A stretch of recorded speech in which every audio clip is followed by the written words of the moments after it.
FM 107.1. Another Christmas theme in various places is mistletoe, and I wanted to talk a little bit about mistletoe. We don't have the kissing under the mistletoe tradition here at all at Christmas time, but I'm familiar with it, and it gave me an opportunity to talk about mistletoe because Lou and I have seen this fabulous video by Dave Watson, who's Australia's mistletoe expert.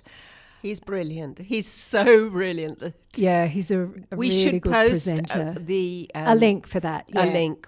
Yeah, that's a good plan. So mistletoe, for those who don't know it, is a parasitic plant that will grow on many trees.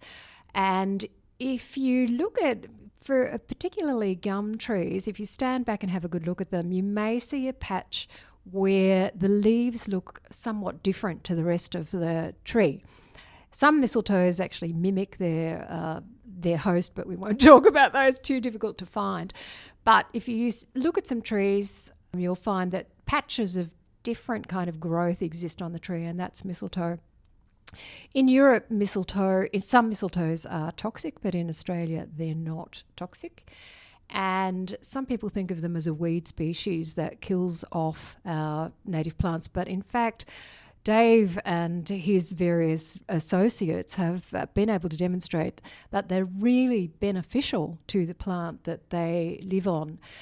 Mistletoes are parasitic in that they take water and a certain amount of nutrient from the host tree, and the leaves are just full of water all the time, and the stoma of the leaves are never closed, so that they're a very cool environment, and they attract lots of creatures on hot days because the various different critters have learnt that the mistletoe is cool. Mistletoe as well, when it drops its leaves, it's unlike other plants. It doesn't pull back the nutrient from the leaf before it drops it. It drops the leaf with the water and the nutrient in place, so that underneath the trees that are hosting the mistletoe, you get these lovely, rich, nutrient-rich areas that attract insects and all kinds of other little critters that eat insects, and the woodland birds that are ground insect eaters, who are one of the groups that are under threat in Australia. So mistletoe is kind of doing the world a favour. There's also something like, as well as the Jezebels, I think there is something like 20 species of butterfly that will only pop their eggs on mistletoe, need them to survive. And many, many birds will eat mistletoe. They love the nectar, they love the seeds.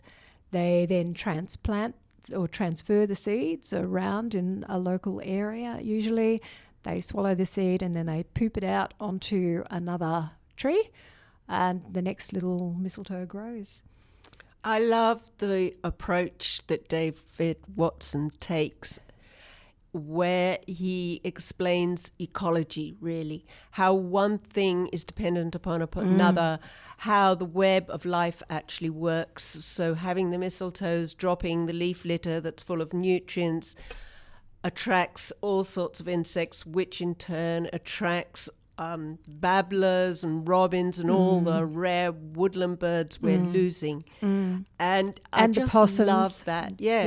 Yeah. The way he links everything together so that we realize everything is connected to everything else. So don't keep whipping this out and whipping that out, because you don't really know half the time what its role is in the habitat. Yeah. So he has demonstrated that mistletoe is in fact a keystone species, which we haven't got time to explain right now, but maybe we'll talk about another time. Yeah, we should talk about it. Incredibly he explains important. It so well. Yeah. And, it's valuable to the extent that people are now setting out and planting mistletoe onto trees. In Melbourne streets. In plane trees in Melbourne, yeah. Really interesting story. So, yes, we promise we'll put a link to that. It's a combination of BirdLife Australia and David Watson and a second researcher who's actually doing the hard yards of doing the propagating of the mistletoe on various plants. Aiming it at region honey, Honey eaters. eaters, that's Yes. right. So we'll put a link in, but you should be able to find it if you put those keywords into YouTube. What else?